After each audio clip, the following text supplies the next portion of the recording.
So, I recently publicized some videos that were actually private, and I did that because I've been just having these reoccurring thoughts of, if I died suddenly, I would like for my children to be able to come across all the memories that I've posted because I originally and still to this day look at YouTube for me personally as a sort of online baby book. It started off as a place for me to vent and to store videos because at the time that was the only place I knew of that I could store videos on a public platform or anywhere really. I mean, where else could I store videos from a phone? So, yeah, and I publicized those videos. And so for those of you who commented and think that they are recent, they are actually very old. I mean, they're from like 2010, 2012. They're definitely not recent. So with that said, I wanted to update y'all why I haven't really been on my channel at all much lately, except briefly. I'm in a funk, and not necessarily a bad funk, but not a good one either. Just, I feel like there's so much going on that I'm almost sort of like numbing my goals, if that makes sense. Like everything feels so tornadic in my physical world that mentally, like when it comes to my creativity and pretty much what I do for myself, because YouTube was primarily for self-expression, all of that is on pause. It does kind of have to do with where we're living. I do feel like living in this state that, granted, has wonderful people, wonderful healthcare, wonderful schools. I still feel like the just overall climate is not complementary with my personality, with my energy at all. I have felt that since I've lived here, and I thought I'd be able to adjust, but I just haven't been. So hopefully there will be some change in that area in the future, but as of now, there's just a lot going on, which I know everybody has a lot going on, but for me, it's hard for me to balance. Like, it's hard. I can't even have a conversation with someone while I am driving. Like I could record like I'm doing right now because that's different. I'm not having to listen to someone's response. But like I can't even, like if someone's sitting next to me in the vehicle, I can't even just have a back and forth dialogue about coffee, like without feeling like I'm going to wreck, because it's very hard for me to focus on more than one thing. And I've had that problem since I was a little girl. And I'm working on that issue, but that has a lot to do with why, because now my kids are older, and they require, children always require close engagement, but now they are at the age where we can communicate better. And so because of that, when they are around me, there's constant communication, like in-depth communication. I can't just have the conversations with y'all as an audience that I would normally be having because they are more receptive now. And they are also at the age where they are involved in a lot of more activities. Well, I guess any kid at any age can be involved in a lot of extracurricular activities, but when my son was exhibiting some anxiety and stuff, I've had him in therapy, I've had him in other sorts of services, and I'm going to start him in basketball, and I've had them in swimming lessons, and at 2 different times I've had them in swimming lessons. My daughter still needs some practice with that till I'm confident enough to let her swim without a floaty, and I want to she wants to do basketball too, which is fine, but I really want to put her in something that deals with theater because I feel like she would really benefit from that. So anyway, there's just a lot, like that's what I mean when I say there's a lot going on. Yeah, I don't really know what else to say.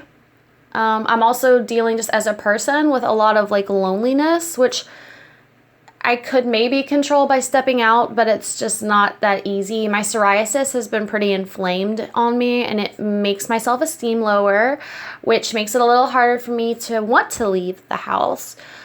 So there are a lot of things I need to put up for sale that I just haven't got around to doing for no real reason.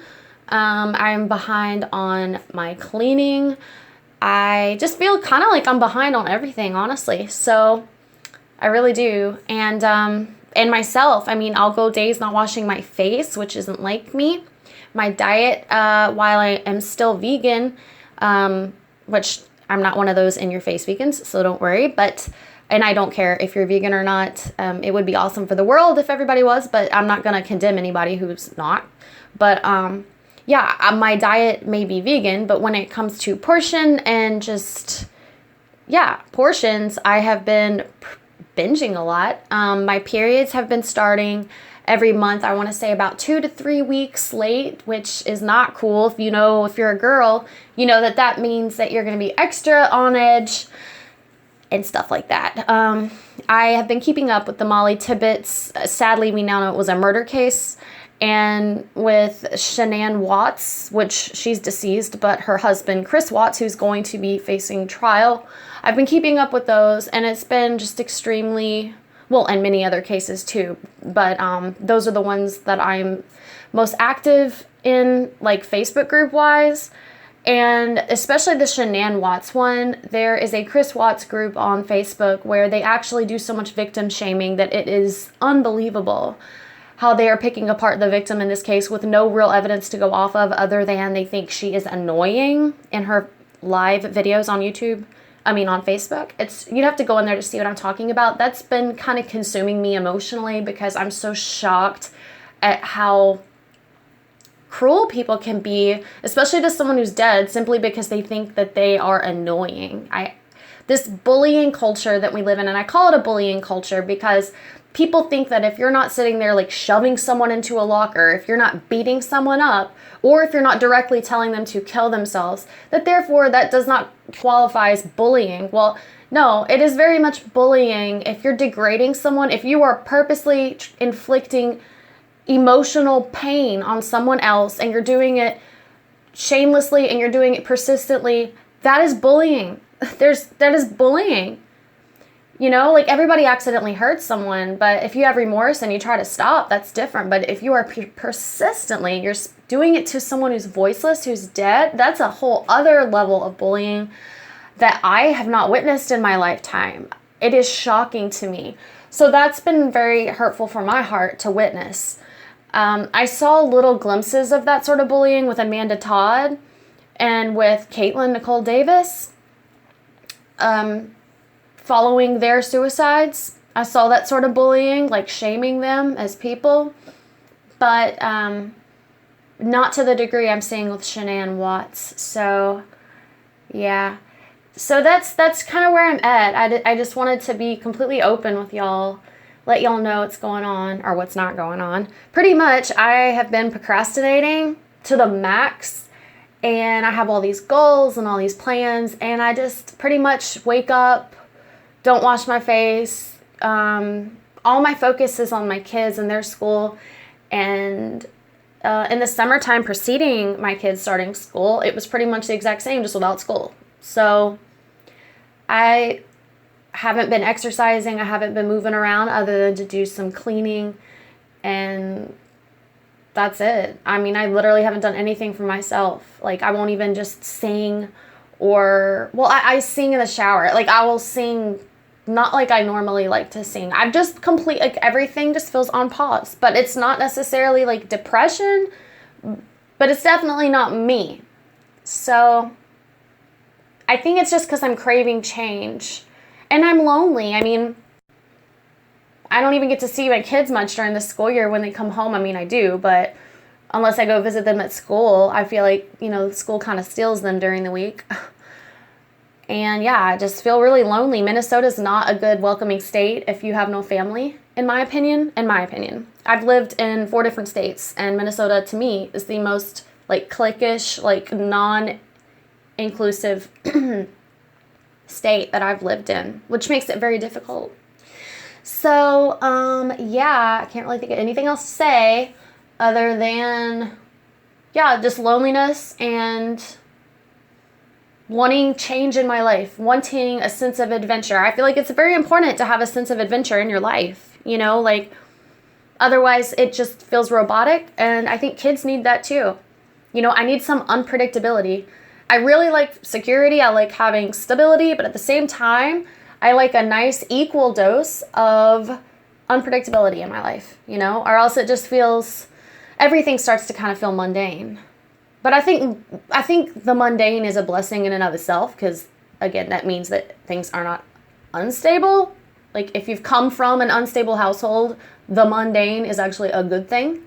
But it's just, I don't know. We don't ever go on dates or vacations or anything like that, which I know, boohoo, woe is me. Like that's not, I'm not saying that like in a sad way. But, you know, even just going 45 minutes up north to the Minneapolis area where there are actual things to do is not in our budget. So, you know, just going 15 minutes into town, because I live in the boonies, gas money is an issue. To just go 15 minutes into town to go to the grocery store. So that kind of paints a picture of why I feel kind of like I'm very limited to this dot on the globe, which could be worse. I completely understand. Like while I'm saying all this, I'm just like in the back of my mind saying like, you ungrateful person. But yeah. So speaking of gratitude, I have a journal that's actually called a gratitude journal that I write in every morning when I get up. I write 5 things I'm grateful for, and then I kind of expound on those things. And it's lovely, and it makes my day a lot. I feel like it may be my head, but I feel like it kind of sets the mood for the day. So that's nice. Just wish it could kind of transcend into my physical energy, because I just need a kick in the butt, really. Like I keep having these fantasies of all like the electronics in the house like no longer working, so my kids are like not drawn to that, and they just want to spend time, you know, like being kids and like talking and like, you know, not asking for that on the weekend, not asking to use the computer or the video game system. And I have these fantasies of just, I don't know. All right, I've rambled a lot, but I really appreciate y'all listening, and I'm excited to be able to live stream and talk to y'all again. If y'all have any video ideas or video requests or anything, please throw them at me, because that's what I need. I need a kick in the butt for someone to tell me what to do. I need the motivation. I need ideas. Well, I have tons of ideas, that's the thing, but I need specifics. Like I feel like a service dog in that way. Like I need a specific task to do. So please let me know. Thank you.